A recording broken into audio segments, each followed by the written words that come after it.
안녕하세요. 대한민국 최고의 토론토 랩터스 전문 채널 랩터스톡 로이스터입니다. 이번 시간에는 지난번 예고드렸던 것처럼 이 셀러리 캡에 대한 이야기와 그리고 외부 FA에 대한 이야기로 간략하게 구성을 해보았습니다. 먼저 다음 시즌부터 바뀌는 셀러리 캡의 규모에 대한 이야기 먼저 시작하겠습니다. 141밀리언으로 지난 시즌보다 약 3.66% 오른 셀러리 캡이고, 이에 따라서 미니멈 팀 셀러리, 4.7세 라인, 에이프런 라인 역시 각각 상승했습니다. 간략하게 4.7세 라인과 에이프런 라인에 대해서 이야기를 하자면, NBA의 셀러리 캡 구조가 소프트 캡이기 때문에 이 셀러리 캡을 초과해서 계약을 하는 것이 가능한데, 그렇지만 이 팀 전체의 페이롤이 너무나도 많아질 경우 징벌적으로 벌금을 매기고 있습니다. 그렇기 때문에 이 1, 2차 A프런이 넘어갈 때마다 벌금은 더욱더 가중치가 생기고 1, 2차 A프런을 넘길 경우에는 심지어 영입 제한까지 발생합니다. 벤 시몬스 사진을 예시로 들었는데요. 이처럼 이 팀 전체가 쓸 수 있는 페이롤이 정해져 있기 때문에 몸값이 비싼 선수가 제대로 뛰지 못한다면 팀 전력에도 차질이 생기게 됩니다. 그리고 루키 계약이 중요하다고 말씀하시는 이유 중 하나가 이 좋은 선수를 싼 값에 쓸 수 있기 때문인데요. 사실 루키 계약도 이제는 만만치가 않습니다. 1픽 기준으로 4년 57밀리언으로 첫 해에는 약 12밀리언의 계약이고, 후 순위는 픽 순위에 따라서 차등 계약이 되지만, 결국 이 루키 계약 역시 잘못된 신인을 뽑았을 때는 셀러리적인 문제도 발생합니다. 그리고 예전에 비해 많이 달라진 트렌드 중 하나가 셀러리 덤핑이 힘들어졌다는 점입니다. 옛날에는 이제 셀러리가 큰 선수를 처리하기 위해서 셀러리가 부족한 팀에 픽을 주고 넘기던가, 혹은 셀러리가 급하게 비워져야 되는 팀에게는 이제 만기 카드를 주면서 픽을 받는 이런 트레이드가 종종 있었는데요. 이제는 셀러리 캡의 90%를 의무적으로 채워야 되는 규정 덕분에 이것도 힘들어졌고, 현재 NBA 구단 중 셀러리 캡 미만을 유지하고 있는 팀은 아예 없습니다.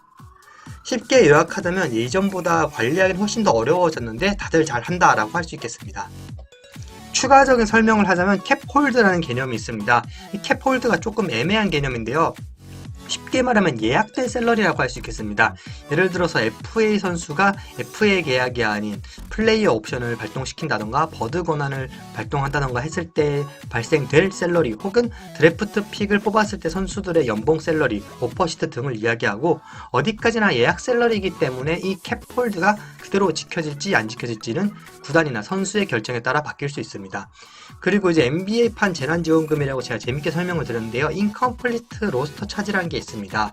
이 인컴플리트 로스터 차지, 구단에서 가동 가능한 인원이 12인 미만일 경우 특별히 선수를 영입할 수 있게 하는 그런 제도인데요. 셀러리 캡에 관계없이 선수를 계약을 할 수 있습니다. 하지만 찾아보기 힘든 이유는 NBA의 전체 로스터가 팀당 15인인데다가 이제는 G리그를 왔다 갈 수 있는 투웨이 계약 선수까지 3명, 총 18명의 로스터가 있기 때문에 최소 7명이 부상으로 빠져야 하는 경우이기 때문에 웬만한 불운이 있지 않고선 이 인컴플리트 로스터 차지 쓰지 않지만, 이 힘든 것을 지난 시즌 랩터스는 달성을 했습니다. 네, 또 설명을 덧붙이자면 이 미드레벨 엑셉션도 예전에 한 종류만 있었는데 요즘은 다 다양해졌고, 베테랑 미니멈 셀러리도 오르고 진짜 복잡해졌습니다. 그렇다면 간단하게 랩터스의 팀 페이롤에 대해서 알아보도록 하겠습니다. 전체 25위 105밀리언의 확정 셀러리를 내년에 보유하고 있고요. RJ 베럿이 팀 내 연봉 1위를 차지하고 있습니다. 그리고 브루스 브라운, 스카티 반즈, 오차이 악바지가 팀 옵션을 보유하고 있습니다. 브루스 브라운 같은 경우에는 팀 옵션을 행사해서 이번 차기 시즌까지는 랩터스의 선수로 만든 후 트레이드를 알아볼 것으로 보이고요. 랩터스가 이 브루스 브라운 트레이드를 통해서 셀러리를 비워내는 것이 목적이 됐던 픽이든 선수든 어느 쪽이 되더라도 좋은 딜을 이끌어내기를 바랍니다. 그리고 만기 카드가 있습니다. 다음 시즌까지 이제 계약이 만료되는 선수들로는 크리스 부시에와 제일런 맥데니얼스가 있고, 이 중에서 크리스 부시에는 트레이드 될 가능성이 제법 있습니다. 마지막으로 스카티 반즈의 연장 계약이 이슈인데요. 다음 시즌 중 연장 계약이 가능합니다. 일반 맥시멈 딜로 이제 스카티 반즈를 연장 계약할 경우 5년 220밀리언의 연장 계약이 가능하며, 만일 스카티 반즈가 뛰어난 활약을 해서 올 NBA 팀에 들 경우 지정 맥스 연장 계약 대상자가 되어 소위 말한 슈퍼맥스인데요. 5년 268밀리언의 계약 역시 가능합니다. 간단하게 살펴보자면 이제 RJ 베럿과 자콥 포틀 같은 경우에는 장기적으로 잘 묶여있는 계약이라고 할 수 있겠고요. 앞으로 이제 임마누엘 키클리의 다음 시즌 계약과 이제 스카티 반지의 연장 계약 여부에 따라서 랩터스의 팀 샐러리는 알차게 꾸려질 것으로 보입니다. 이제부터는 FA 이야기를 해보도록 하겠는데요. 내부 FA로서는 Restricted Free Agent, 제한적 FA로는 임마누엘 퀴클리와 말리 윌리엄스가 있고, 비제한적 FA로는 게리 트렌트 주니어, 조던 느와라, 게럿 템플이 있습니다. 당연히 퀴클리는 랩터스가 붙잡을 예정이고요. 그전 닉스에 있었을 때 연 25밀리언 정도의 계약을 원한다는 퀴클리의 이야기가 있었기 때문에 타 팀들이 오버페이를 하기 이전에 그냥 랩터스가 연장 계약을 잘 해버리는 것이 낫지 않을까 싶습니다. 물론 연 25밀리언은 충분히 받을 만한 선수인데 이 계약을 어떻게 이끌어내느냐가 랩터스의 협상력에 달려있겠죠. 그리고 켈리 올리닉 같은 경우에는 2년 26밀리언으로 미리 연장 계약을 지난 시즌 중 체결을 했고요. 브루스 빌라운 같은 경우에는 1년 23밀리언의 팀 옵션을 발동할 예정입니다. 게럿 템플 같은 경우에는 만 37세로 언제 은퇴해도 이상할 것이 없으며, 조던 느와라 같은 경우에는 나쁜 선수는 아니지만 너무 오버페이를 할 경우 팀 샐러리에 차질이 생기기 때문에 어떻게 계약을 할지를 잘 지켜봐야 될 것 같습니다.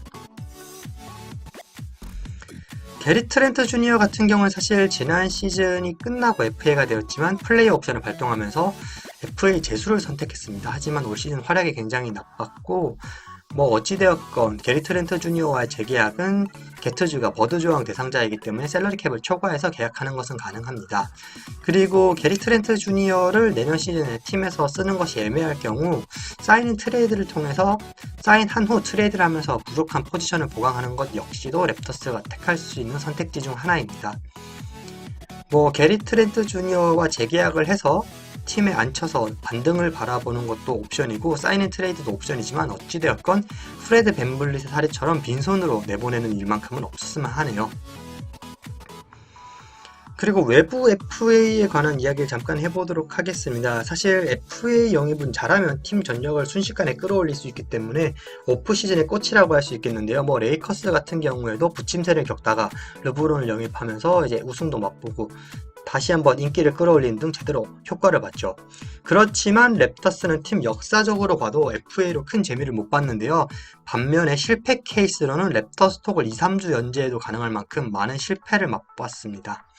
많은 분들이 잘못 알고 계시는 것 중 하나가 신의 한 수로 불리는 카와이 레너드, FA 영입이 아닌 트레이드를 통한 영입이었습니다. 이 친구는 더마레 캐롤이라고 하는데 랩터스의 수많은 FA 실패 사례 중 하나로 꼽힙니다. 외부 FA 같은 경우에는 놀랍게도 FA 랭킹 1위는 타이리스 맥시입니다. 2위와 5위는 각각 폴 조지, 르브론 제임스, 파스칼 시아캄, 오지 아누노비로 이어집니다. 랩터스 선수가 2명이나 포함되어 있습니다.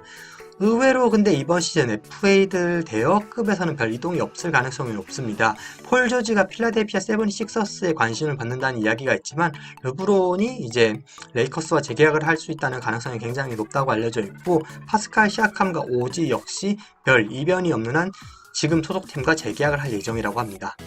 랭킹 5위 이상을 보자면 하든과 드로잔 등이 있는데 이 선수들의 FA 이적을 통해서 판도가 뒤집힌다라고 보기에는 좀 무리가 있고, 그 다음 순위는 토바이아스 해리스인데 언급할 필요가 딱히 없을 것 같습니다. 준척급으로 좀 돌려보자면 그래도 괜찮은 선수가 많이 있는데요. 빅맨진으로는 그래도 농구는 잘하는 친구가 잘한다는 마일스 브리지스, 니클레스턴, 그리고 랩터스의 센터를 담당했었던 발렌슈나스 등이 있고, 가드진을 보자면 디안젤로 러셀, 말릭 몽크, 버디 힐드, 클레이 탐슨 등이 있습니다. 현재 랩터스는 반지 이외의 포워드 라인이 좀 약한 상태이기 때문에 포워드 보강이 시급하지만 FA 시장을 봤을 때 FA로 누군가를 영입한다기보다는 트레이드나 신인 수급을 통한 영입을 우선시해야 될 것 같습니다. 여담이지만 클레이 탐슨 재계약과 관련해서 골든스테이트 워리어스에서 다시금 거금을 준비하고 있다고 하는데요. 이와 관련해서 골든스테이트 워리어스 팬들이 많이 뒷목을 잡을 그런 상황이 되었습니다. 기타 뉴스입니다. 베테랑 게럿 템플이 스카티 반지의 시즌 막판 부상을 놓고 블레싱 인 디스가이즈, 의역을 하자면 불운의 가면을 쓸 축복이다 이런 말을 했는데요. 왜냐하면 부상을 통해서 다양한 각도에서 경기를 보고 또 성장할 수 있기 때문이다 라는 이유에서였습니다. 이 반지의 부상 역시도 또 다른 성장의 기회가 되었기를 바라는 선배의 마음이라고 할 수 있겠죠. 그리고 이제는 은퇴를 한 한때 랩터스에서 뛰었던 루디 게이가 한 인터뷰를 통해서 랩터스에서 당시에 뛰고 싶지 않았다라고 고백을 했다고 합니다. 뭐 트레이드가 본인이 결정하는 게 아니기 때문에 뭐 어쩔 순 없지만 누가 랩터스에서 뛰고 싶겠는가 이런 뉘앙스였는데요. 루디 게이 랩터스에서도 애매한 퍼포먼스 끝에 다시 트레이드 되었고, 그 루디 게이가 트레이드 된 이후 랩터스는 7년 연속 플레이오프에 진출하는 강팀이 되었습니다. 개인적으로 좀 아쉽긴 하지만 은퇴 선수가 썰풀이하는 거, 그리고 당연히 선수들도 사람이니만큼 뛰고 싶은 팀이 있고 뛰고 싶지 않은 팀이 있기 때문에 충분히 이해합니다. 하지만 이 루디 게이의 사례와는 다르게 팀에 있을 때 불만을 토로하거나 팀을 떠나자마자 바로 이제 보복성 인터뷰를 하는 그런 선수들은 진짜 꼴보기 싫습니다. 저도 물론 포함되지만 랩터스 팬분들이라면 이제 현지 시각으로 5월 12일에 열리는 로터리픽 추첨식을 꼭 보셔야 될 것 같습니다. 왜냐하면 이 추첨식 이후 보호픽이 지켜지느냐 안 지켜지느냐에 따라서 랩터스가 지명할 신인에 대한 풀이 달라지기 때문인데요. 덧붙여서 말씀드리자면 랩터스가 몇 번 픽을 받느냐에 따라서 보호픽을 받는다면 캡룸 역시 달라질 예정이기 때문에 앞으로의 행보가 좀 갈릴 것 같습니다. 그리고 앞으로 랩터스 톡의 오프시즌 무브에 대해서는 이 드래프트 픽이 확정되는 대로 뽑을 수 있을 신인에 대한 프리뷰를 한 후 신인 드래프트가 끝나면 이 픽에 대한 이제 리뷰를 해야겠죠. 선택에 대한 리뷰와 평점을 매기고 그 후에는 썸머리그와 프리시즌을 가면서 이런저런 연재를 할 것으로 보이고요. 바쁘게 이렇게 돌아가는 스케줄 가운데서도 별 스케줄이 비는 그런 시기에는 한두 번 정도는 이전에 커뮤니티를 통해서 이제 논의를 해볼까 했던 카와이 레너드의 썰 같은 재미난 썰들을 한 번씩 푸는 것도 가능할 것 같습니다. 말씀을 드리자면 이제 아까 그 캠룸에 대해서인데요. 1픽과 6픽의 루키 계약이 이제 스케일이 각각 다르고 또 시민 지명권이 3장이 있다면 랩터스가 한두 개는 팔아도 되기 때문에 앞으로 이제 신인도 신인이지만 캠룸 역시도 영향을 끼칠 것으로 보입니다. 이번 시간 제가 준비한 자료 여기까지입니다. 좋아요, 구독, 댓글 모두 감사드리고 있고요. 다음 시간에 좀 더 재미난 자료 여러분들 찾아뵐 수 있도록 노력하겠습니다. 감사합니다.